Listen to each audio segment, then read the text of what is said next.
Hi, everybody. This is the Physics of Bitcoin show. It's episode number 48, and it's July 8, 2026. So I am in Torino, in our headquarters for the Scientific Bitcoin Institute. You can see our flag in the background. I even have a little hat.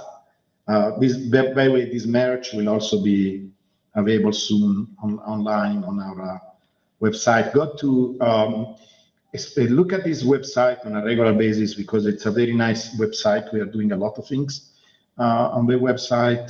There is a journal with all our activities, all the different things we are doing, to keep you updated on all the activities to promote Bitcoin.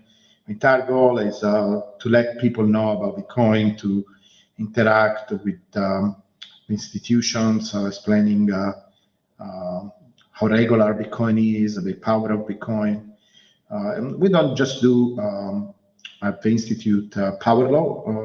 We are open to any scientific investigation of Bitcoin as a complex system. But of course, the power law is the main driver of our research, one of the focuses. But there is a lot of openness towards it, in particular when we do presentations to the institutions. Many of them approach me and say that they actually use it all the time as a point of reference. So we went from curiosity or skepticism to actually people looking at the power law as a point of reference, in particular in the let's say in the institution side of things. But yeah, on the website there is a lot of information. Like I say, some journal about all of our activities, the different conferences, to give you an idea of the progress, right, in terms of outreach and doing something for pushing Bitcoin in the world. But also, I'm working right now on a dashboard. If you go under, so we can look maybe later after Stephen does his presentation. I can show you around on the website and how to reach different places. But there is a free reader option where you sign up. You give us your email address, and you will be part of a newsletter. So you will get a free newsletter. I'm planning to send the newsletter at the end of this week, and it will be bi-weekly newsletter where sometimes there will be longer articles on the research that me and Stephen are doing, and the institute in general. We have many more members joining in, and other times maybe some updates on the power law, on other statistical indicators we are using. It doesn't cost anything to just sign up. Then later, so you're going to see when you go to that page, there are options for memberships. So if you want to support the institute and all the research, the scholarships that we are going to give to students, and many other activities like this, you can support the institute with membership levels, but there are perks associated. So right now there is actually a free chart that is the power law corridor, the classical corridor with some minimal statistical data. But then if you support, and there are different levels of support, remember, the Scientific Bitcoin Institute is a non-profit, so basically you are donating to the institute. It's actually tax deductible if you're interested in that. And you're supporting us, but you're going to get perks like basically we're working on a beautiful dashboard where there will be many different news about Bitcoin, kind of with this angle of looking at data and scientific information, not rumors, and many statistical calculations, live, updated, maybe even the distribution of deviations from the power law, so you can see where we are relative to that, and many other useful information. So check, explore it, sign up for the free newsletter, And right now, these membership levels are not accessible, but they will be soon, like maybe within the next couple of weeks. And you will get several perks and several, maybe even the higher levels will have a discount for the book, the Physics of Bitcoin book. So yeah, get involved, be a member. I think eventually, want to have like a little kind of pin or something that say I am a member of a scientific Bitcoin institute. So if you want to do any activism or promote our organization, it's not going to be just scientists and students. I want the general Bitcoin community to be part of the institute, right? You can show your support in becoming a member. Maybe later on, and we will do probably at the point some kind of survey on what people will like in terms of participation. It could be even fun to have a meetup, like once a year, where all the members come together and we have maybe talks and other things like that. But yeah, so this is just the beginning of our involvement and interactions with the general community. Do you want to add anything, Stephen? No, that's great. I mean, we've been very active participating in a lot of conferences, primarily Giovanni, and I will be participating in more going forward. And a lot of that information is up on the SBI website, so go take a look. You can see some of the photos of the activities and even Giovanni writing on the board some equations. So take a look. That was Lugano in the summer school. Very nice experience. Anyway, guys, yeah, and me and Stephen are supposed to actually go to Taiwan, right? Not Taiwan, Hong Kong. Hong Kong, yes. There is a conference in August, so if you want to meet both of us, we will be there. Bitcoin conference in Hong Kong. Anyway, guys, let's start with the presentation. Stephen, go ahead. Okay.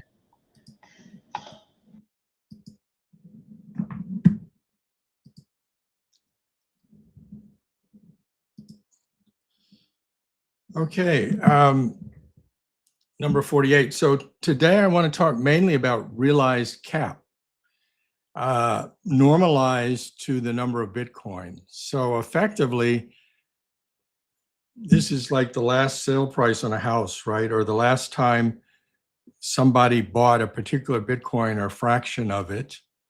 And so instead of valuing everything by today's price, you're valuing each Bitcoin and each fraction, each transaction, the last one that happened. And that's called realized market cap. And you can normalize that to look like a price as realized cap per Bitcoin. So I investigated that to see, first, does it obey a power law? You would expect that it would. Of course it does. But secondly, does it obey log periodicity? So that's going to be the core of what I talk about. I've got a slide on a little bit of the history of proof of work. I just thought it was a nice graphic, so I wanted to remind people of that. And then I'll go through the different steps for that. The power law, I'll look at the residuals for that distribution, look at the log periodicity for realized cap per Bitcoin, and then do a cross correlation between the residuals of that series with the price residuals, and then look for Granger causality, which one leads the other. You can imagine which one should lead the other, and show that there's some evidence actually for feedback, that they both have some Granger causality associated. So that part was somewhat surprising. This is a history of proof of work, and it dates back to 1992. Dwork and Naor were working at IBM Labs, the Almaden Research Lab in San Jose. And the problem they were trying to address was to, resist junk mail. So the idea was that if you wanted to send a message and have some other computer B receive it, that you would be required, B wouldn't open it unless you had shown some proof of work. So you can think of it as a postage stamp. In the old days, when people actually sent stuff in the mail, to some extent we still do, there was this idea of the postage stamp, but it's one-time use. Many of you may have been stamp collectors. Adam Back got it working 5 years later with Hashcash, so that was an actual implementation. But again, that was single use. And it was also a centralized server where the work was being done. Dwork and Noah had not actually used the term proof of work. That was bestowed later by Jacobson and Jules at the end of last century. And then Hal Finney made really the key innovation, which was to turn a postage stamp into a coin, something that you could reuse over and over. So you went from a sort of postage stamp concept to a centralized coin in that case. So his implementation was reusable proof of work, big breakthrough, but it still relied on a centralized server. So the final problem that had to be solved was to make it decentralized. And so that's the proof of work that we know today that has the ongoing lottery, every 10 minutes, winner take all lottery, and very importantly, the difficulty adjustment. It's kind of interesting, though, the way Giovanni and I met was through Fred Krueger, and Fred knows Cynthia Dwork from the old days. So that was just a little preamble. So let's get into the realized cap per coin. And I've got here, in both cases, log charts. The bigger chart is the realized cap, the last price associated, with every little transaction, normalized to the number of coins that have been minted by that age. And the age is on a log scale. So we do have a straight line, and we do have an extremely good R-squared of 0.965. It's just as good as the price fit, the same 0.96. And the exponent, the beta here is 5.81, so it's a little bit steeper. It's similar to what you see with quantile regressions, for example. And it has decreasing volatility, and the volatility is falling roughly as 1 over the age, but not quite as steep. It's 1 over the age raised to the 0.83 power. The smaller chart, the inset, is the actual realized cap. So it's like a market cap, right? Versus age. So of course that has a somewhat steeper power law because more and more coins are being added, but it's also a very good power law. A 6.4 exponent, R-squared also 0.96, 0.97. So that's the basic power law relationship. So just a reminder of what we have for our framework. And I want to make an argument that we've got, we talk in our paper that was published in Nonlinear Science in June 29th. And this represents an over decade effort by Giovanni. So we congratulate him on achieving that to get peer-reviewed recognition of this as science in this well-known Elsevier journal. So we've got, as shown in that paper, adoption scaling is the 3.05 power. That's the number of addresses as a proxy. Stephen, we should both congratulate ourselves. I mean, you yes, I congratulate myself as well. I congratulate you. It was a teamwork. It was a teamwork. And the Metcalfe value here is, the specific version of Metcalfe's law is a square law, but in fact, in practice, you observe something close to a square law, and we observe 1.84. And then you multiply those two together, you get 5.6. And then if you go not to the third row, but the fourth row, as we also show in the paper, when you run the price directly, it's a exponent of 5.67 or 5.69. I think we showed 5.69 in the paper. I think my most recent regression was showing 5.67 with a little bit longer data set, R squared at 0.96. So that's also a Santostasian and Perronneau result. But then the row just above that is this realized cap per Bitcoin, 5.81, the same very high R squared. Now, the next thing you can do is you can correlate those two, and you find that the price goes as the 0.98 power, basically linear, with realized cap per Bitcoin, and with Pearson and Spearman coefficients that are very high, 0.98. So that's a very solid correlation. And then the last thing you can do is see how the residuals correlate. And there, it's a slightly different slope. It's 0.8, and the R value is 0.77. That's not the R squared, but the R value. So the residuals correlate, but not quite as closely. And I'll show you a slide of that. So this shows in the smaller chart on the left, it shows the residuals of realized cap per Bitcoin. Of course, these are residuals with the power law removed, and they're measured in log price terms. So you've got a scale like 0.5, for example, on the y-axis is a factor of 3. And then you can see how that developed over linear time, because that's a linear scale with dates. And then we also show the plus and minus 1 sigma and plus and minus 2 sigma levels. So you can see how the volatility has come down quite regularly, and in a similar fashion to what we see with the Bitcoin price. You can fit it either with, and I showed that in the larger chart, I've got a power law fit, 1 over the age to the 0.83 power, a decent R squared of almost 0.7, or a reciprocal with an offset, but it's a small offset, basically 1 over the age with a little bit of offset, and also a similar R squared. A little bit noisy, but similar to what we see with the price residuals, actually a little bit faster than we see in price residuals. And this is a histogram of the residuals, and you can see they're not well fit by the orange line, which is a simple log normal or Gaussian kind of fit.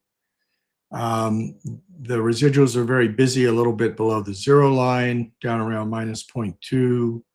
There's another spike around plus 0.2. And you can fit it reasonably well with bimodal. So it's 2 log normals or 2 Gaussians. But that's not perfect either. And we have the QQ plot here. And that shows the residuals relative to the theoretical quantiles, are basically the z-scores of how many standard deviations. And we can see that it flattens out at the high end and the low end. So it follows pretty well. You can see bumps in a couple of places, and they correspond to the peaks that you see in the left-hand chart. But you have fewer extreme residuals at either end. You don't get above 0.7, which is, a factor of 10 to the 0.7 in linear terms. And at the low end, there's sort of some startup that's going on there in the very early days when the realized cap was trying to catch up to reality. Okay, and then I analyzed those residuals for log periodicity. And lo and behold, it has the same log periodicity that we see in price. And it's a very clear and strong peak. We use a Loam-Scargill technique rather than the regular FFT technique because we've got data that's daily data, but we want to look at it in log time terms. So the Loam-Scargill maps it into log time before it does the analysis. But it's a very sharp peak. And it's, as you can see, it's right around 9, almost 9. It's around the same 8.8 that we see for Bitcoin price. And that corresponds to the lambda log periodic spacing parameter, for people that remember that one, of 2.04. The omega and the lambda are directly related to each other, but there's a log of lambda and there's a 2 pi in there. But there's a direct relationship. And then the chart on the right is the wavelet ridge. So it's a different technique, and it's looking over time, how does that omega change? And basically it rises early on, it kind of flattens out close to the 8.8, and then slowly been drifting down back to around 8.1 currently. That's called a ridge. And here's the wavelet scaleogram. And you can see again, the horizontal lines are at 8.8 and 9. You can see it's closer to the 8.8 line, and it's a pretty clear signal, particularly early on, but then not as strong later. And then you do get some power at harmonics, and those harmonics are not necessarily multiples, integer multiples of the fundamental. But I have a fit here with only the fundamental against the residuals for realized cap per Bitcoin. And it's a reasonably good fit, similar to what we see in price. And again, this is with the same lambda, the 2.04, that we originally discovered with Bitcoin. The first measurements we saw were 2.04, 2.05. Here's the cross correlation. The Pearson R is 0.77, which is pretty good. The R squared is 0.6. So it's about a 60% explanation. But you see that there's some interesting looping behavior going on. And I think that's an area for future study to see really what's going on there. But you can see things are pretty much sitting in that oval. Most of the power is pretty well concentrated towards the 0, 0 centroid, which is what that oval is centered on.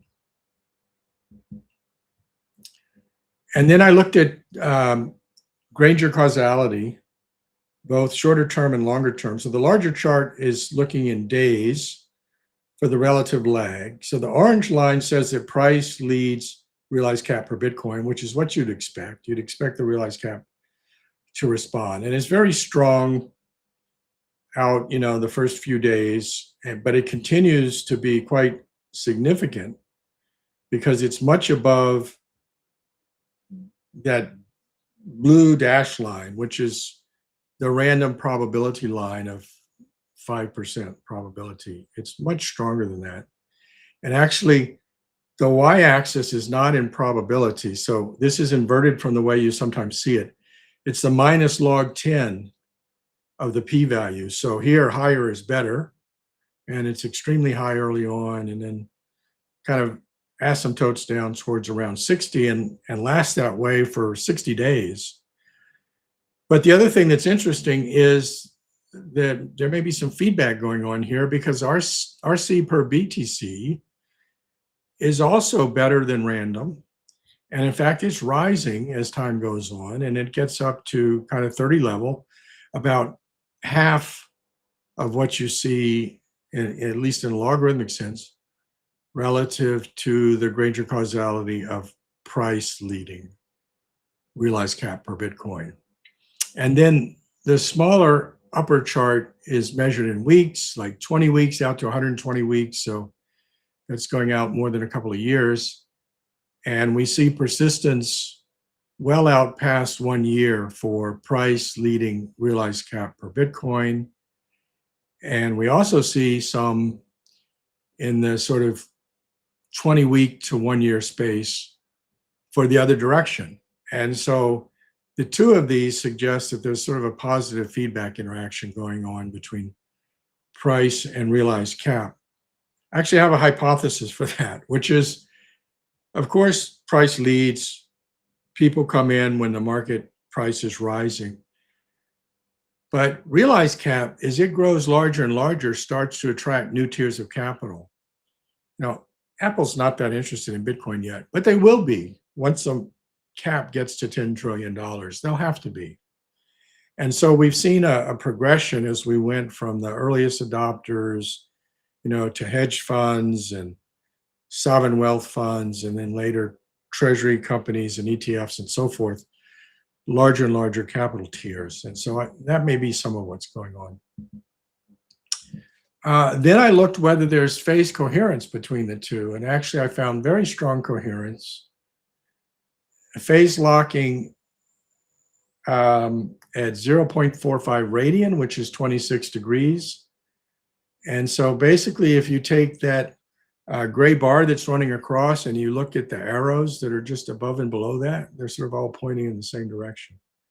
That's the phase locking that's going on there. And there's some other things that are more turbulent, shall we say, which are harmonic things that are happening below in subharmonic space and early on when things are settling in higher harmonic space. And then very late on, there's something going on more recently at a higher harmonic. But in that main trend with the yellow color and really across most of the map, the coherence is very strong. You know, everywhere it's yellow, it's like 0.9 and better. So this was quite a striking result. And I did surrogate randomization with 100. Can you go back to that slide, Stephen, and give us an interpretation of these arrows? I know what they are, but for the general. The arrows are basically red. They're just the phase for that location. Right. Just think of them as the phase. Why, for example, around the main frequency, early on, the arrows point to the left and then to the right. What is interpretation? Yeah, well, I don't know why all this behavior is happening. You know, all I know so far is that in general, coherence is high, and that at the fundamental, the phase for the fundamental is highly consistent across the map. Mm-hmm. And the rest of it, I don't know. I mean, it's the details of what happened early on for sure, right, as things were settling in. And you see that in just the way the realized cap behaves, even the first couple of years. So that upper left thing, you know, is not too surprising. What's happening down below, I don't know. And you see that reversal, that sort of vortex reversal. And then you see this other thing up at 12, omega 12. Yeah. So, you know, those are areas for further investigation. I don't have explanation for that. No, fair enough. Yeah. I did surrogate testing with 100 trials, and it worked very well. The mean coherence was 0.01. So, you know, with 100 trials, you can't get better than that. It's the smallest possible p-value that you could get. And the median coherence was still less than 0.05.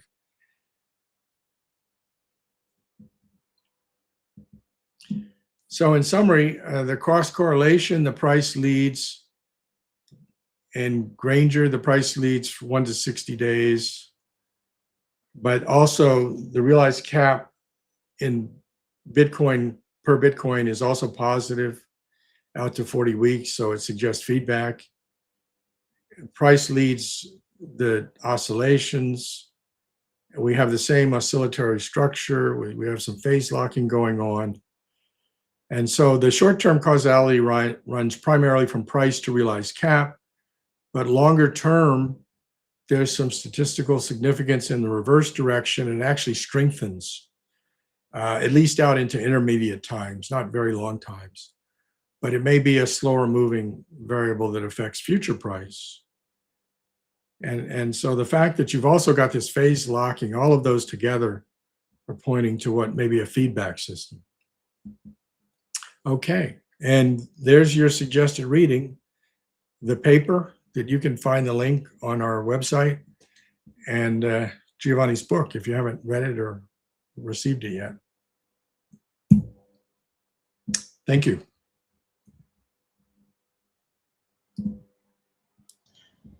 The paper, by the way, should be okay. We have a preprint, and then we have the real paper that was published.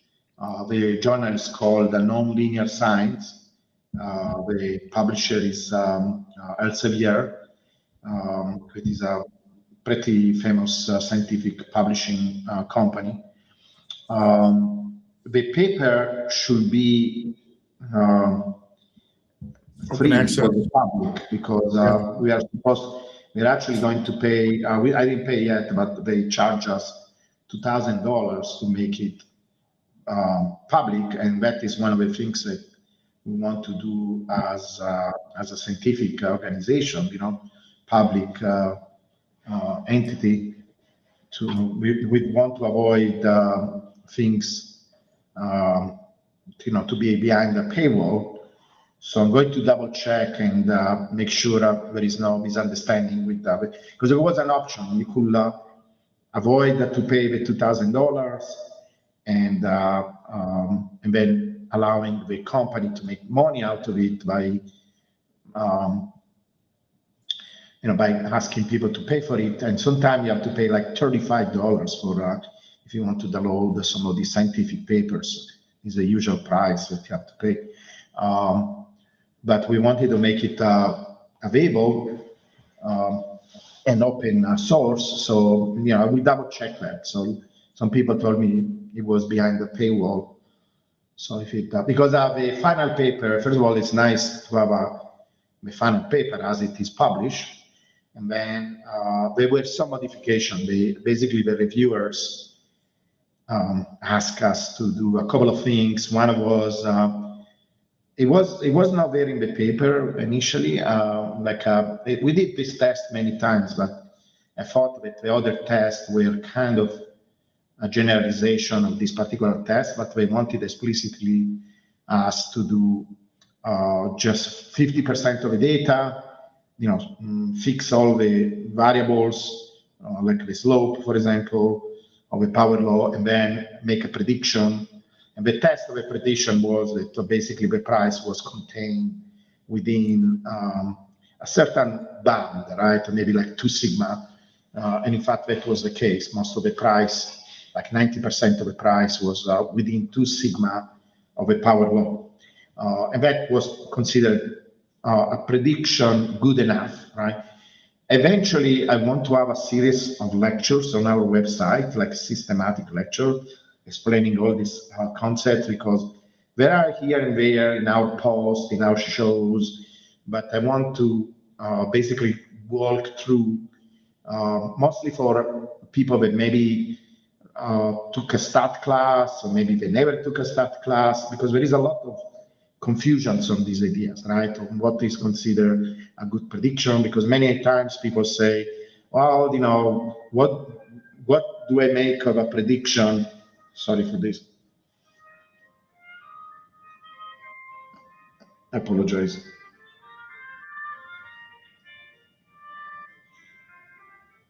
What do I make of a prediction that tells me that the price can go anywhere from $16,000 of it all the way to $120,000? Well, one can make entire discussions on this. It's basically the power law itself. It's a scaling phenomena. So basically, we are saying, well, this prediction is right within factor of 10. And I know many people are confused by that, because they think if you predict something by a factor of 10, it's not a reliable prediction. But if you're talking about a phenomena that change 100 million times, a factor of 10, it's the right type of prediction, right? It's actually what you expect. And on top of that, Bitcoin itself has this incredible volatility where, for example, the price can go 10 pair. In the past, it went 10 pair above the power law when we had these enormous peaks, and then it corrected itself about 60% below the power law. So it's not. So if you want to have, and this is what many people don't realize, if you want to have a good statistical interpretation of the data, that interpretation needs to contain in it this variability. Otherwise, it's not a good statistical representation. So it's not about the model not being precise, it's the fact that Bitcoin is very volatile. So if I give you what is amazing, though, that within this volatility, you don't have a random drift, you don't have some kind of it is completely unpredictable. You have a very precise pattern over the long term. So the signal is still there, and it's actually, in fact, amazing when, notwithstanding the incredible volatility of Bitcoin, you can still say and talk about a fair price, because it has a precise mathematical meaning that now people cannot argue. We went through the peer review process of other scientists, and not even economists, physicists, because this is a physical science journal. There are economical papers there too, but mostly is for physical scientists, right? So the reviewers were physical scientists that tell us, yes, this is the right approach to analyze this data, and this meaningful data. So it's not just two random guys. That was already ridiculous to consider me and Steve two random guys with combined probably 70 years experience in analyzing data over many different fields. But if that it was not enough, now we went through the peer review process, right? So it's something that is accepted scientifically. So it's now a question not to make a case anymore, because we made that case. It's a question of educating the people who want to learn, right? So we will make a series of lectures explaining these concepts, how to think about it, and it takes time, right? It takes time because if you are not used, like I taught physics for many years in college, and I had people who wanted to be engineers and or physicists, and they would come to my classes, and one of the first things I was teaching them, because it's so fundamental to a way of thinking about these things in physics, I was teaching what are called Fermi problems. The Fermi problems are exactly order of magnitude problems where you have to estimate something, right? Fermi was famous for these problems. There is an entire book actually that makes a collection of these problems, some from Fermi, some kind of inspired by his approach, but it was something like that, right? He will drive in the countryside of Chicago. He was teaching before he got involved in Los Alamos project, the Manhattan's project.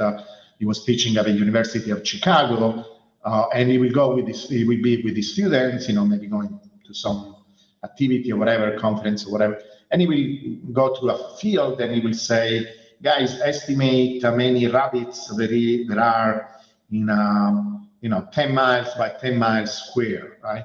In this field that we are looking at, right? And it seems completely crazy question, because where do I start? How do I even, what are my assumptions? But you can make estimates in the order of magnitude. Are they 10 rabbits, 100 rabbits, 1,000 rabbits, And it's knowledge, right? Even if you are off by a factor of 2 or 3, it's still knowledge, right? If you saw the movie Oppenheimer, they missed a great opportunity. At a certain point, they show Fermi, that was, I think it was underrepresented. It was actually a very fundamental character in the sequence of events. But in the movie, they show these based on historical documents, historical, what we know had happened, but they don't go into details. What they show that when there was the explosion of the first test for the atomic bomb, Fermi was crazy enough. They were in a bunker, right? They were in a bunker observing the explosion. So he actually went outside, and he knew that there was some level of exposure. By the way, Fermi died of cancer eventually, not by coincidence. There were not so many safety standards around experiments with nuclear material, radioactive material. But he went outside, and he had a bunch of little pieces of paper. They don't show these or they show it very indirectly, I don't remember, but they don't explain it for sure. He had a bunch of pieces of paper, and he dropped them. And when there was the blast, the shock wave of the atomic bomb, he could see the deviation of the pieces of paper, and by where they dropped, he estimated within a factor of 10 the power of atomic bomb, the energy released by the atomic bomb. That is incredible, right? And he was right. He was right within a factor of 10. So what do we mean by a factor of 10? Anything within a factor of 5. So if I say, okay, the energy of this atomic bomb is such and such, I don't know, whatever, million, whatever. If I am within 1 million and 5 million, that prediction is correct. If it is 10 million, no, right? I fail my prediction because I went over a factor of 10 in my or below a factor of 10 in my prediction, right? So these predictions are very important, very useful. And in a sense, at first level, the power law is such a type of prediction. And in addition, there is this very wide oscillations of the price of the coin around this line that adds to the uncertainty, right? But the point that we're making is that these oscillations are consistently around a very precise signal that you can study, and it's meaningful because it gives you still a directions and a point of reference over the years. So it's very, when people say Bitcoin could be $1 million within the next cycle or whatever, and the power law says no, it's not possible, although it's very unlikely because nothing is impossible. It gives you a value for how unlikely that is, and it also how long it will take before we arrive around that value. So in this case, 8 years. So it's still very meaningful information. In addition, we have this interesting fact that the distribution of the deviations, it's very skewed. It's skewed on the right. And I want to show you some slides to show you that. Okay. Okay. So by the way, this is the paper. Like I said, so I'm going to make this presentation so we can follow step by step what I'm trying to describe. This is the paper itself. Let me go to presentation mode. Let's see if this works. Slideshow from the beginning. I don't see the Stephen. Can you confirm that it's better now? It's good. Yeah. Okay. Good. Because I don't see anything else. So this is a paper. It was published on June 29, like Stephen said. This is a journal, Nonlinear Science. Like I say, I will try to double check if it is available to the public. This is a website that I mentioned. If we have time, we can go through it together in a moment. But this is what mostly I want to talk about, right? Because there have been a lot of discussions about this support line, okay? So this support line that I'm trying to describe here, so it's an arbitrary line in the sense that, probably arbitrary is not the right word. It's a useful line, let's call it like that, because it's the closest thing that many people have when they think about support line. This language of support line is not really a scientific language because you will not talk about a support line if you're studying this as a general phenomena, like with basically a long-term trend plus oscillations around these oscillations, or maybe the general deviation, if this deviation were just random, from this trend, right? We don't have a term like that in science, right? It's something that comes from technical analysis, because many times, and I follow this field for many times, right? Technical analysis seems very technical, very scientific, but actually this kind of pseudo-scientific approach in analyzing market data. Right? People use sometimes mathematics, like for example, Bollinger Bands, right? Bollinger Bands, you calculate the mean over a certain period of time of your price, and then you draw.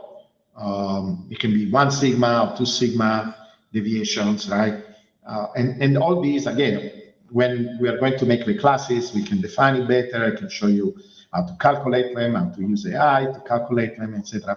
But basically, are First of all, there are some assumptions with the distribution. So how the data spreads around the mean, it's symmetric, it follows the famous bell curve, and so on.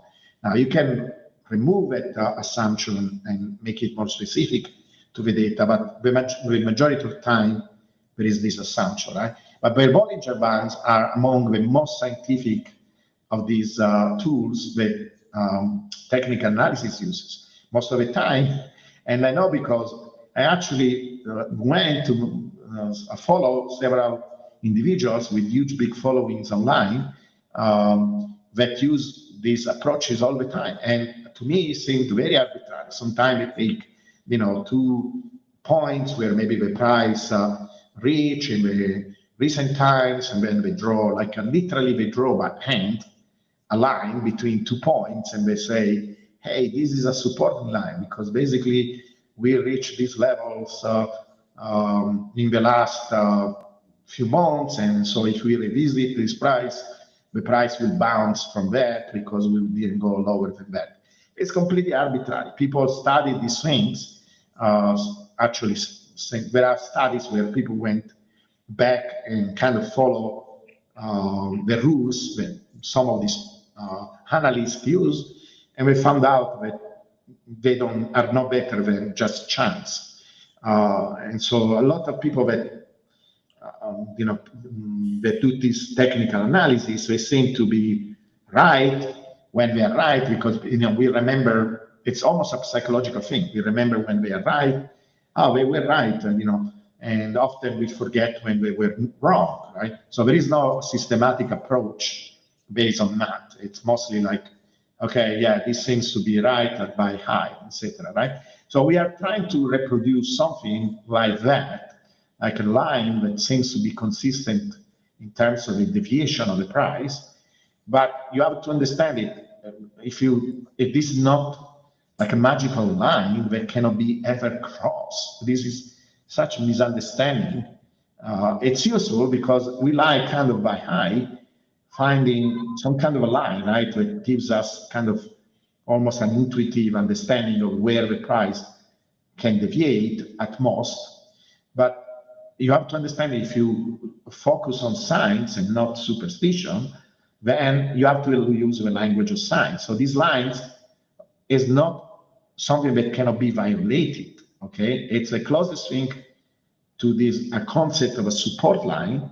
It's a support in the sense that the best scientific way of thinking about these, or even defining, because when you talk about things in science, you define them, right? You could say it's a line where the majority of the points of the deviations are above that line, right? And you can say majority means 5%, 4%, whatever, right? So 4% is below, 95 is above, right? The majority of the data is above that line. So this is how you can find. So it's very surprising to me when, in one end, you can see even by high, it's a very good support line, right? In the sense that of what we just say, that the price is mostly above this line. So in fact, if it is crossing that line, the price will tend to go above it very quickly. It will not spend a lot of time there by definition. So it's actually even more useful that something that cannot be violated, because first of all, how could it be possible that there is such a line, right? It's superstition, it's magic. And also, it gives you an idea of how fast the price will recover from that, right? If we go there, because we don't spend a lot of time. So you can even calculate it. It's probably going to last, if there is such an event, it's going to last a few days, etc. So it's much more useful concept, okay? And you can define it, and it's useful, but it really upsetting when people, because I'm mentioning this because there was hundreds of posts all over the internet claiming, oh, the power law has been violated. First of all, this line has nothing to do with the power law. The power law is the orange line. We don't care how big this deviation from the power law are if, in average, we recover and we go above the power law and below the power law. Notice, for example, the deviations above the power law sometimes were even above that order of magnitude that I mentioned before. The first ones were 10 pair. So they were really challenges to this scaling principle that we mention all the time, because they were of the order of magnitude, of one order of magnitude. But notice what happened. When we reached that order of magnitude, actually, the price did what? It corrected itself, and it went down as much it went up. So the balance got restored. You understand that? So it doesn't matter how big, if it could have been 100 times, if a correction then goes back down 100 times, you still get the power law, and it's still meaningful, okay? The interesting thing is there are a lot of other regularities, like, for example, these deviations started to become smaller and smaller. So that means the power law started to be even more stable over time. You can see even behind. So there is a lot of information. If you stop and you start to analyze what this graph tells you, you could spend hours just trying to understand it. Like, and we're not just hours, me and Stephen are spending months and months. This is why we have episode 48. We continue to find interesting angles using this approach or similar approach in trying to understand the regularity in the price of Bitcoin. The other regularity that many people, for example, was, it's not that I want to make this personal, but it's interesting that there are people that have a lot of following, like Cardone, for example, and he made, it was a joke, or I don't know what was the purpose, but he would say something along this line. He say, the power law should be called, they don't even understand, many people don't understand why it's called power law. It's called the power law because it's an expression of price equal time to the power. That power, technically, we didn't invent the term power law. It's not something that me and Stephen came up with. So, oh, this is a cool name. It's a technical term that scientists use all the time for this type of relationship, where one quantity is related to the other to a power. So there is nothing to debate there. It's just a technical term, like calling a derivative a derivative. It's something that is used in science all the time.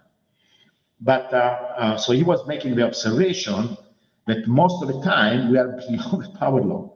Actually, that is a strength. It's something unexpected and makes it even more interesting.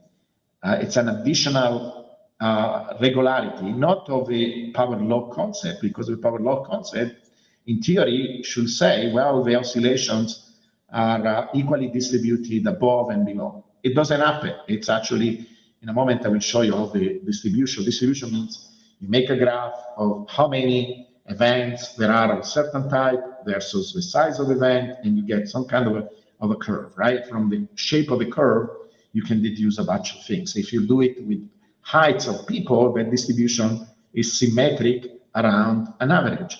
In our case, it's not, okay? So this doesn't have anything to do with the model or with the approach. It's something that is revealed by the model. When you're saying, okay, I found this power law, it is scientifically validated, you can do a bunch of tests that is not just a regression. This is what we did in the paper. We did it in 4 or 5 different ways to show that actually this relationship is real, as much as science can establish something is real and very strong and very persistent. But then there are some interesting regularities and patterns around this law. Like, for example, that the deviations above are very big and of short duration, and the one below are smaller, in fact, by only a factor, mostly a factor of 1 sigma. That is very unusual because most of the time you have, you could have very easily deviation of 2 sigma, 3 sigma. That is what happened above the power law. Below, we are most of the time, majority of the data is confined, and this is why you can think about this blue line, dotted blue line, as a support line. No, that cannot be violated, but the majority of the data is above it, right? And you can see, in fact, many times we simply follow it. Look at this. We simply follow it. Like it's almost like the price stabilizes in this region, and oscillates, and we spend a lot of time following this line. Notice, by the way, even if it is a bottom, we are still going up, okay? Even now that we are touching this bottom, in a sense, we are still going up, okay?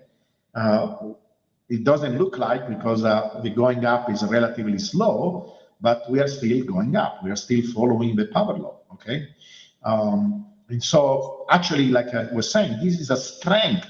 It's the opposite of what Cardone was saying, because the fact that the price is confined on these about, let's call it factor of 2, close to a factor of 2 from the general trend, is good. That means we don't have drawdowns that are a factor of close to a factor of 10. Imagine if this happened. That meant if this line says that the price is 100,000, we will go down all the way to 10,000. Okay, and in fact, most of the time we only go to 50,000 because the deviation is about a factor of 2 from this line. Okay, and at most 60%. So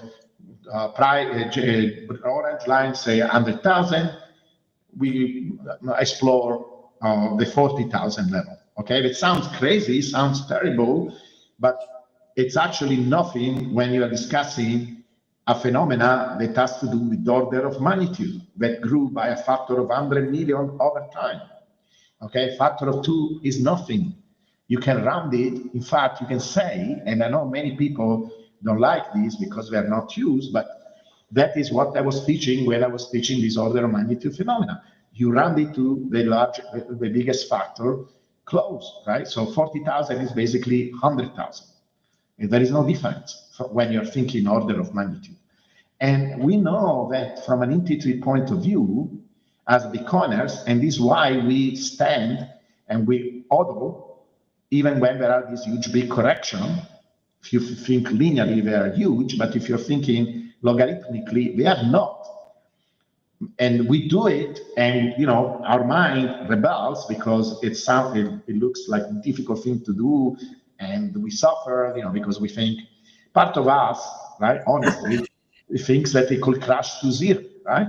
But it doesn't, because that oscillation is within what is acceptable. In fact, it's weird that is only a factor of 2 and not 4, 5, or even close to 10, right?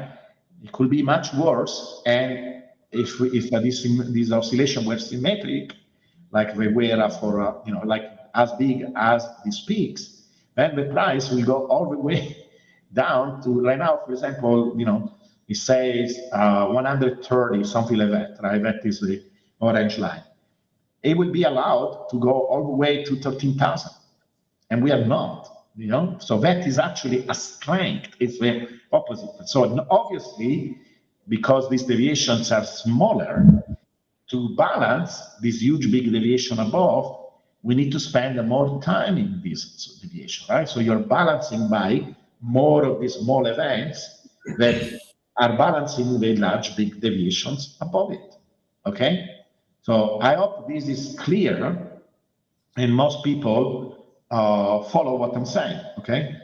Yeah, and I will try to put these slides on the website, on our scientific Bitcoin website as a resources. I want to have a page with a lot of these presentation PowerPoints and resources, okay? So people can go and study them. But yeah, so this is basically what I'm trying to describe here. So it's not a floor that is not violated ever. It's simply very interesting. The majority of the price is there. It's a useful line visually to look at, okay? And you can define it. You can say, I'm going to look at -1 sigma. Now you could draw many lines. You could draw 2 sigma, but because most of the price is never going there below, it will be an empty line. There will be not much data there, right? So yeah, and there are other ways you can use to represent it. You can use a color band, maybe using other type of regressions, and so on. Anyway, so if I then I show the deviations here in this graph, you can see the one that we are experiencing here. So This one looks really big, mostly because here the data was very unstable. In fact, if you actually go to the earliest possible data, it was an estimation of what the price was, because it was based on cost of electricity, right? You could start to look at data only when the first exchange open, and so you will not see this huge deviation. But even if you eliminate this huge deviation, all the other ones that we had, all the other bottoms, are actually comparable with what we are experiencing right now. It's a pretty low deviation, but not one of the largest. Okay. So same thing here. Okay, and you can see now what this 1 sigma floor means, and it's the only ways that you scientifically can define a floor. It doesn't mean that we cannot go below. It's just that we spend very little. Right now, you could say, well, okay, let me draw a 1.3 sigma. Maybe we have only one data point, or maybe few data points below that. Sure, do it. This is a clean one, -1 sigma, but it's still useful, right? You can come up with many different way of defining these deviations, okay? Using quantiles, whatever. Yeah, and notice, so basically this is what I'm saying, you could also come up with a band, right? You say, oh, let me draw a band around it, with, so basically it's just an area of interest, right? Where you can say when we reach this band around one sigma, we are basically close to the bottom, right? So we came up actually, so when you're talking about violation of a power law, we thought about it because many people ask for, right? So basically, we are following a power law. When do we know that we are not following a power law? So I'm going to come up with a metric that is going to be updated all the time in our website live. And so people can go and see if any of these quantity are, any of these criteria are violated, right? And maybe we will have a value or maybe a distribution or something that will show where we are relative to this. And we came up with different criteria. It's in the paper where we say, well, if any of these things or combination of these things will not work anymore for a particular given time, then it doesn't mean that the power law was never valid. That is another misunderstanding that I want to clarify. It doesn't mean, the power law was never true, right? It was a bullshit model. No, it simply means that, yes, we did follow power law, but it now is written, okay? It's published, it's real, it's a scientific fact. In the future, people will study why this happened, why did they have this phenomena that follow such clear power law over many order of magnitude. It's in the history, it's going to be in the history book, period. Until now, we have followed a power law. The Bitcoin has followed a power law, and it needs to be understood because a very fascinating phenomenon. I'm going to ask the reviewers if I can actually put on the website or somewhere where people can read it, the comments of the reviewers, because one of them even say it's a very interesting result, right? Because we don't have a lot of other large financial phenomena that follow a power law over 8 order of magnitude. It needs to be understood.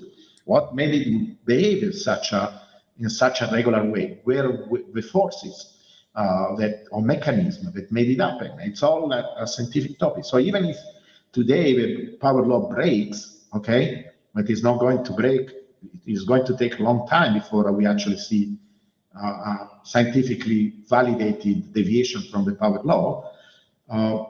The power law is real for all these years. Now, of course, for the majority of Bitcoiners, we want to see if this continues in the future, right? If it is a predictive model. It is a predictive model because one of the things that the reviewers asked us to do was to do this experiment of taking 50% of the data and predict the next 50%. And we went through that exercise, and yes, we passed it. The test was passed. Now, could we use all the data up to here to predict the next 16 years? Well, that is a hope, but it's not guaranteed, right? It's simply that it says the model has predictive power, but it doesn't mean that is something written in stone, right? It will not be even the case with more physical system. Like imagine I have some kind of a model of like an accretion disk around the star, right? There is some gas moving around the star. I see that it's growing in a certain rate, etc. I'm predicting how big it's going to be in the future, and everything there is based on real physical equation. Well, if there is no gas around the star to accrete, at a certain point, the accretion disk will stop, even if my model says it should grow with this rate, okay? Maybe before that, I will start to see some deviation from whatever graph I use to make the prediction, because, given there is not much gas, maybe the inflow of the gas starts to go slower, and so there is some kind of a saturation. Maybe this is what will happen with the power law. We're going to see a slow deviation and moving away, and say something is changing in the system. That is also why these models are useful, because we can compare before and after and say, something is changing, okay? So we will have a monitor on the Scientific Bitcoin Institute website where you can go, and we will have scientifically validated way to tell you how healthy is the power law, okay? Not based on some rumor, not based on some FOMO or whatever. It will be a scientific way of looking at this, okay? Because it's very useful, it's a very powerful model, and it will be useful to see if we deviate from it, okay? It's going to be something, unfortunately, for the nature of the phenomena, that is not going to depend on a single point, okay? It's not like, this point where below these imaginary lines, so the power law is broken. It's stupid, it's superstition. It means absolutely nothing, okay? It's going to be given the nature of the data, like we say. The power law, what the power law says, it says there is some kind of scaling relationship between the scale of price and the scale of time. And in the beginning, because of the nature of what is going on, right? So let me explain this. Basically says, if we simplify, we have a power of 6, right? We are close to the power of 6. Every time you double the age of a system, we go up by 64, because 2 to the 6 is 64, right? So the first year, we expect it to go up after 1 year by 64.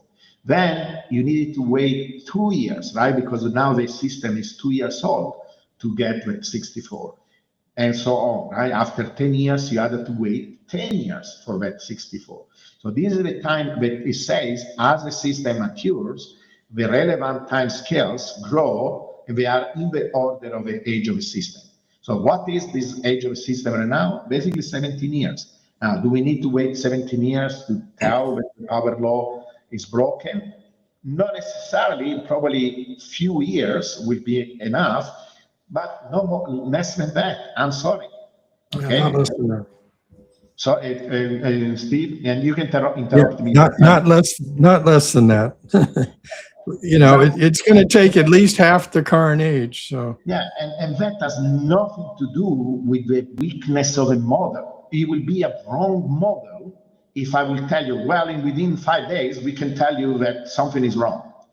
You're not describing Bitcoin because Bitcoin is a scaling phenomena. So as it ages, you need to wait that the relevant age is like if I'm talking about geology and then tell you, well, I can tell you that these mountains are now growing, according to whatever geological phenomena within few days. I look at the mountain, in few days.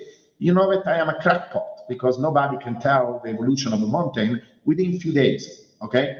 It's the wrong time scale. So it's actually the right type of analysis if I'm telling you that given the behavior of Bitcoin, we could not find out if it still follows the power law if we don't have enough data, and that enough data means few years of data, okay? It depends how big the deviation is, it depends, but even a large deviation, if it corrected, it will still bring us, look at what happened with the bubbles. The bubbles usually last 1 year up, 1 year down, and because they are of equal size, they recover the power law. It's like they cancel each other. Okay, but even there, you needed to have at least 2 years for going up, and these were challenges to the power law. Every single bubble was a challenge of the power law going up. Okay, and sometimes a very big challenge, like the first bubble, you could have said, well, it doesn't follow anymore a power law, it's following an exponential pattern. Okay, they went up for 1 year, and you will expect maybe it continues to go for other years, right? No, it corrected, but it needed 1 year to go back to the power law, and then these 2 years together basically cancel each other, and what it was left was the power law. So I'm sorry, I know that for some people is unsatisfactory to mention this, but it's the scientific way of approaching this. Everything else is noise, everything else is lies. Okay, so I hope you understand. We will have other material online, lectures, and whatever else, but we are trying to educate, right? We are trying to making a scientific case for Bitcoin. Okay, and so these are basically the returns that we are expecting. And again, this needs to be understood. So, well, but Bitcoin is not doing 39% right now. Well, again, it's an average calculation. Let's see what happened. If we take the next few years, we'll see where we go. But if the power law is followed, this is one of the things we can do. We can not just looking at the price, but also at the return. We can plot them along this curve and see if it follows this curve. It's supposed to follow this curve. I don't have it here, but I have actually graphs in the past where if you use returns is another way, right? It's actually an interesting way because now you're not looking at price itself, you're looking at the change in price.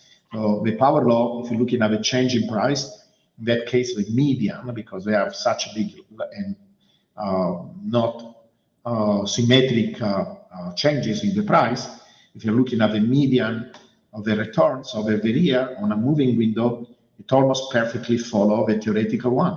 I don't have it here, but I have a graph that I posted. We will post it on the website. Like I say, we are building a dashboard where all these metrics will be there, so you can check them, you can analyzing, and we are going to show all the things that Stephen talks about, Bitcoin versus gold, Bitcoin versus real estate. So you can look at all these things. Okay. All right. So there are the things, but this is probably the most important graph.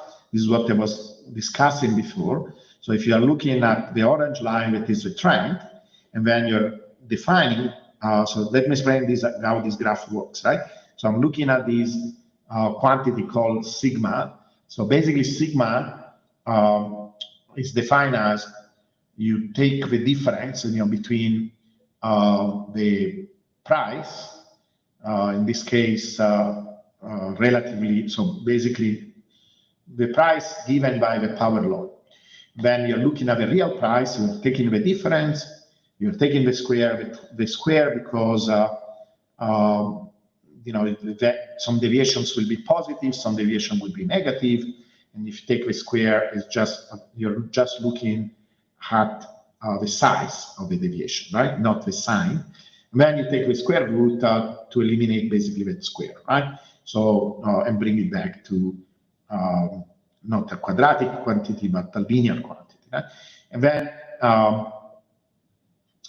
basically this sigma will be proportional to the size of the mean itself, right?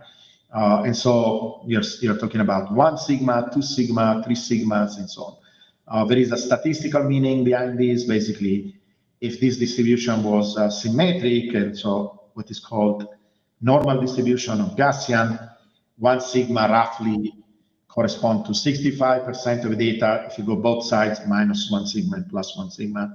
If you go 2 sigma, we are coming close to 95%.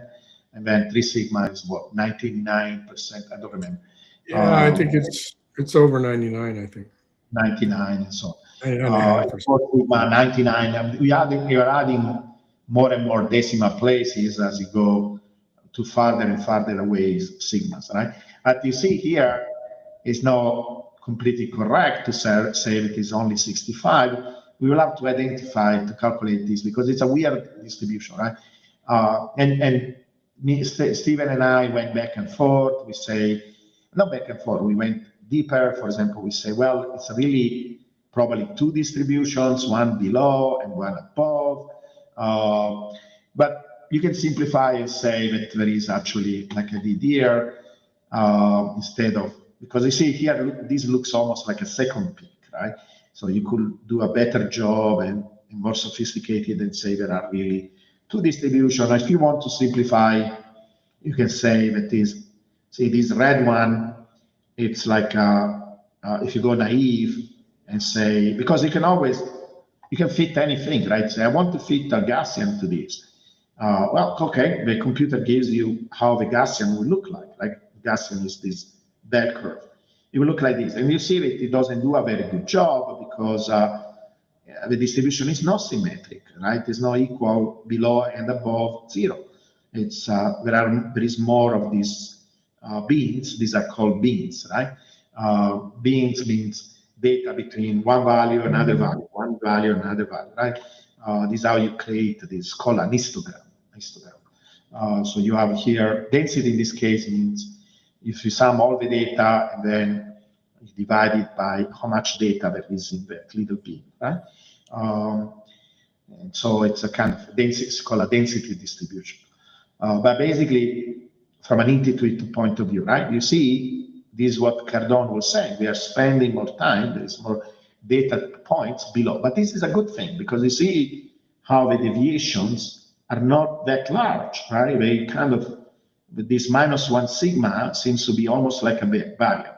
Is it a barrier that is never violated? Is made of a wall that cannot be broken? No, it will not make any sense scientifically. It's just that as you go there is almost no data at all. Okay, this is a scientific way of thinking about it. And so here I'm writing some of the historical largest deviations. So you can see there were some points that were all the way, so probably the points that we saw in the beginning, we went all the way beyond -2, but there are very, very few. And it's more likely that in the past, this red curve represents some of the largest deviation. So it's almost no data beyond that, -1.4 sigmas, right? And where we are now, -1.17, right? So yes, we are beyond this line that we draw. So we violated it by a very little amount, and it has done in the past, right? There were other places where this happened. But that is exactly why it's a floor, because even if we go below that, we stay there for a day and we come back, right? It's actually the opposite of what people say. It shows how this stressing the power law, it's pushing the price above it, right? It's like I can push this ball below the water, but the ball wants to go back. It's actually more interesting and useful floor than if it was completely rigid, because it will be absurd. First of all, it cannot be. It's against the laws of physics, right? Of a market. If you're even thinking about market as physics, there is a physics. It's very complex physics. Everything is physics. Physics is about the universe, right? So markets are expression of physics, because humans are made of particles and atoms, and they interact with each other, and they create consciousness, and we act each other. It's all physics. Life is physics. Human behavior is physics. Okay, complex physics, very complicated physics. But the beauty of physics is tells you there is order in it. You can find very high-level ways of describing this complexity with things like power laws. That is exactly this entire field of complexity science that says, well, maybe I cannot understand the motion of every single particle here or what happened in a sand pile, but you know what? if I observe them at a very high level, they tend to behave in a very regular fashion. So I can still make predictions about their general behavior. Many earthquakes are going to be in this area over 100 years and other kind of stuff. Maybe I cannot predict the exact time of this earthquake, but I can tell you how many there are. So I can build, if it is a very seismic area, I can identify, I can tell you how big they are, how many of this size there are statistically, okay? Maybe I can build buildings that are earthquake resistant in this area. It's actually actionable information. Same thing here, okay? So here I can draw this skew normal. It was an attempt, if you kind of don't focus on maybe being more than one distribution, but maybe it's the deeper way of thinking about this, and you do an approximation and say, well, what about something that looks like a normal but skewed? There is such a thing. You can define it. And then, yeah, it does a pretty good job. Then you can use it maybe to do Monte Carlo simulations that we are going to do of where to expect the deviations to be if they are consistent with this distribution, and so on and so on. Okay. So, but again, the power law, if you want to summarize this graph, what this graph shows is how well, so the orange line, the dotted white line is where to expect, right? So the observed. You switch colors. Yeah, you switch colors. That's why it's confusing. Why? Did you not? No, I guess you didn't. Skew normal is orange, huh? Yeah. The white line is closer to the line. Representation of a real distribution. It will follow the white line. But you will see the orange line, both lines do a good job in general in this range. But then the orange line does even a better job. Not perfect. The largest deviations are not described well by this distribution, but that we say it's an anomaly anyway. These were the earliest deviations from the price when the price was calculated theoretically anyway. It does a pretty good job in representing the real distribution, okay? But to summarize, right? No, these deviations we're observing right now, they are within what we are historically, and they were even larger ones in the past.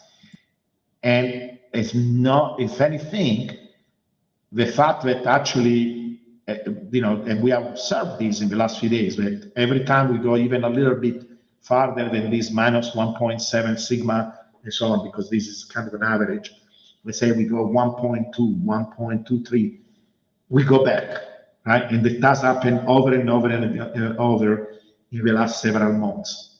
So that actually, if anything, it says that this weird skew distribution where the price doesn't like to deviate too much from the power law when we are below it, it's a real phenomenon, okay? This is how our scientists will look like. It's consistent, it continues to happen. So there is no violation of anything. If anything, it actually shows. So again, one, it doesn't do anything to the power law because we could have an even bigger deviation in this direction. If we go back relatively quickly, the power law is still intact. We are discussing more about this weird fact that needs to be explained. And many times we mention cost of productions, etc., as a possible mechanism to explain this strange asymmetry, okay, that is part of a phenomena, but it's a secondary level phenomena relative to the power law. It's not the power law itself, okay? The power law itself in theory, because the theory will be okay with this symmetric distribution. But then we say, well, how come it's not, right? But it doesn't violate anything because it's still valid, because all the other tests that you do of the stability of the power law, of how big R square is, of the stability of R square, it works also with this asymmetry, okay? That is interesting. But the asymmetry itself, it needs to be understood. It's a secondary phenomena that is revealed by the power law, but is not the power law. You understand? And then we have to say, Well, where does it come from? We don't know. Right now, we don't know. There is not a coherent, perfect, consistent. It's something that needs to be explored. Probably it has to do, my intuition says, and there is some indirect evidence because people have done, myself included, models using hash rate. You can use hash rate. You have to attribute a cost to this hash rate, right? That is the difficult part. And then you can make a line that represents the cost of production. And that cost of production kind of aligns with this bottom. Not perfectly, but kind. So it's possible it has to do with the cost of production, where if you go below it, then the miners don't sell any more Bitcoin. So the market is already exhausted, then there is no new Bitcoins thrown in the market, and so that creates some kind of a natural barrier, okay? But it's a flexible barrier, it's a fuzzy barrier, okay? It's already amazing that we have such a barrier. There are no many phenomena in the markets that has such incredible regularity. But the fantasy that is a line where if you go below it, boom, breaks the power law, it's stupid, okay? I hate when people say that. It doesn't make any sense scientifically, okay? So the power law is very healthy. The problem with this is we are spending a lot of time in this region, right? We didn't even have a big bubble. It doesn't matter because usually the bubble, in fact, if anything, it makes it less asymmetric, right? Because we spend a lot of time on top of the power law if we believe in the idea of cycles. So let's say in the last 4 years, it is still a meaningful way of talking about time scales, right? Even if you don't believe in cycles. And so if we need to spend an equivalent amount of time below to make it symmetric, right? And so at a certain point, we are expecting the price to recover, right? We cannot be there forever. Remember though, and maybe we can discuss this in another episode, I'm moving more and more away from just giving a lot of meaning to this orange line and more on the dynamics, right? Because to me, even if we were there and we continue to move in a parallel line, let's say for a long time, in a way, we are still following the power law because the dynamics is the same, right? It takes very little for the price to go above or below the orange line. The orange line, it's meaningful in the sense that it indicates there is a very precise growth in the price of Bitcoin. Where that line is exactly from a price point of view is not that fundamental. But I want to spend more time, make a presentation about that later, right? So forget about where exactly we are relative to the line. What about how we're moving along, right? And that is this language of the slopes, the local slope that I mentioned before. So how stable they are. I'm not discussing here this quantity, but I will do that for the next episode, and I will show you that again, it's a very stable quantity, and it shows that power law is very healthy. We are still following the power law, no doubt about it. Okay, sorry if I took a long time, but it was such an important topic. There is a lot of discussion online, so I want to clarify these ideas. Okay, Stephen, do you have any comment about this? A couple. One is, I did a study about the crossings of the line, and you just put a small buffer zone and say, I want my crossing to be significant. So if it's just 5%, it doesn't count. Well, a very simple idea is that we have crossed upward 15 times and we've crossed downward 15 times. And every time after an upward crossing, we have a downward crossing. Every time after a downward crossing, we have an upward crossing. It's just that people come out of the woodwork when after we have a downward crossing and we sit down there for a while. So we will cross up again, we just don't know exactly when. But everyone is just kind of foolish to think that if we've crossings total, that we're not going to have another crossing. First comment. Second comment is maybe we should just call these zones and use dotted lines instead of dashed lines. They're fuzzy regions, they're probability regions. And in fact, if you then model for how the volatility is varied over time, now we're already have been down and touched the 1% level. And if we touch the 1% level based on how the volatility has been under the curve or under the power law trend, then it's very unlikely that we would go down much lower than that. So that's just a comment about current conditions. But the main point is that it's highly asymmetric and skewed, as you're showing here. And I think what's happening is not simply related to miners, but related to the strong hands in Bitcoin. The whales and the hodlers just kind of dig their heels in as we get down to that zone, right? And it's a very good area for people to be doing a little buying in DCA and the long-term money. And we know from the studies that Sornet has made that the long-term money is the one that tends to be right. And that the fast money, what you're seeing in this asymmetric distribution is you're seeing the fast short-term money push things up to 2 and 3 and even 4 on the plus side. That's fast, hot money. That doesn't stay around. But what you're seeing on the left side with the tighter distribution is the stoic, long-term, patient money.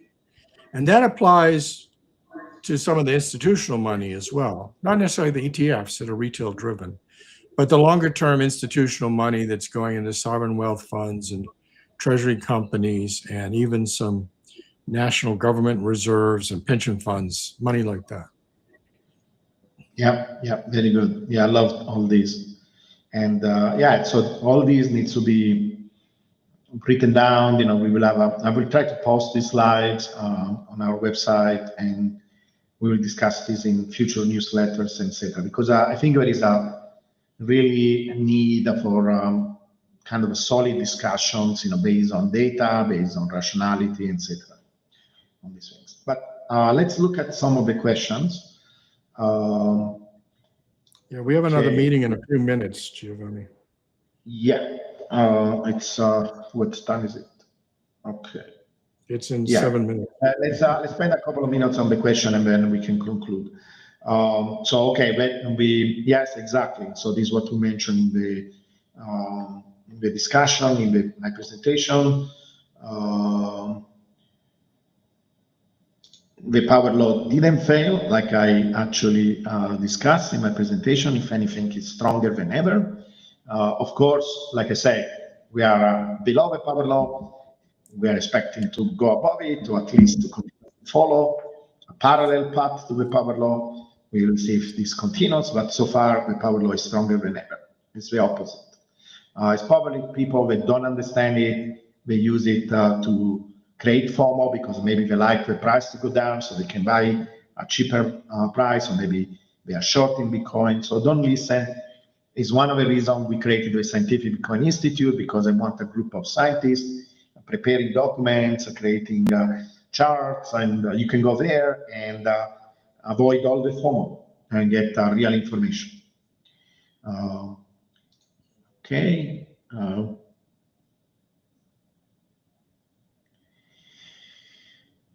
If an X is the case, is a global reserve status? Not really, because the USD is a more stable of currencies.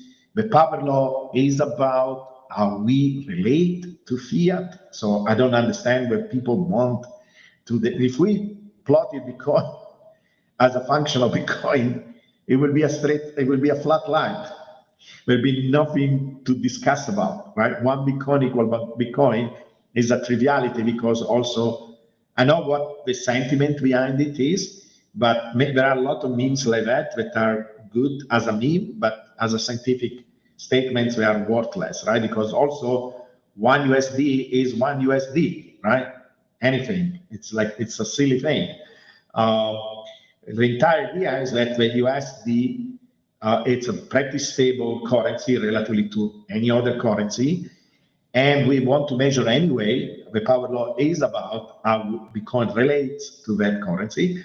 And inflation, that many people think it's a serious challenge to the power law, is not. Because think about it, if it was, that means it would be a challenge for Bitcoin. Because after all, we are describing what Bitcoin is doing.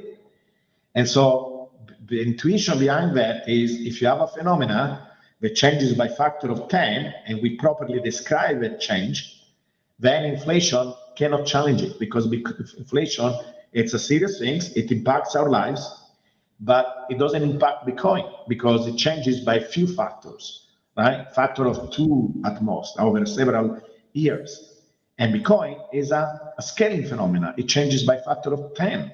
So in the next 20 years, it's supposed to go up, if we follow the power law, by a factor of 20, right? So it's actually 2 orders of magnitude. And so inflation is not going to be 2 orders of magnitude. And so even if there is hyperinflation, and I mentioned many times, that is a completely different discussion. I think Bitcoin will not be a solution for hyperinflation of US dollar. If that happens, there will be serious economical problems, maybe civil war, all kind of breakdown of society. And Bitcoin thrives on the edge between order and disorder. If you push it too much in the disorder, I don't think it's the solution. We will go back to barter, you know. So, yeah, I wrote several articles on this. I will try to post it on the website, so you can go and read them as a point of reference, but also visit the Medium and Substack of me and Stephen, because we wrote a lot about all kinds of topics. Anyway, we are coming close to, we have a board meeting for the Institute, so we will have to leave soon. Maybe if you go on YouTube, I will try to answer some of these questions later. There is no perfect line ever. If you magnify any line, so this one is start. Yeah, exactly. So in science, when we draw these lines, they are supposed to mean something. They can be defined precisely. Like I say, this is 1 sigma deviation, but it means what it means. It means that there is, it's not that you cannot cross it. It means that when you cross it, you are in a certain region with some statistical property. Like, for example, only 5% of the data goes below that line. It's based on the definition itself, right? But it's not that the line then is meaningless. No, it's actually very precise meaning. It says if you go below that, expect very few points. So if you are one of these few points, it means that it will probably go above. You can go there, but then we will go above it very soon. We cannot spend a lot of time below it. Okay.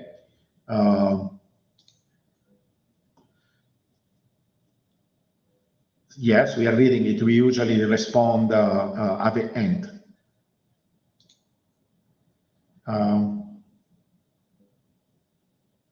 Yeah, if anything, right, exactly, right? We reach that line, and I expected that line. If you asked me this question last year, I expected it to reach it in October, because this is what happened usually, right? We went 1 year above, 1 year below. If we follow the simplest possible interpretation of cycles that actually me and Stephen are abandoning for the more long periodic understanding that we discuss over time.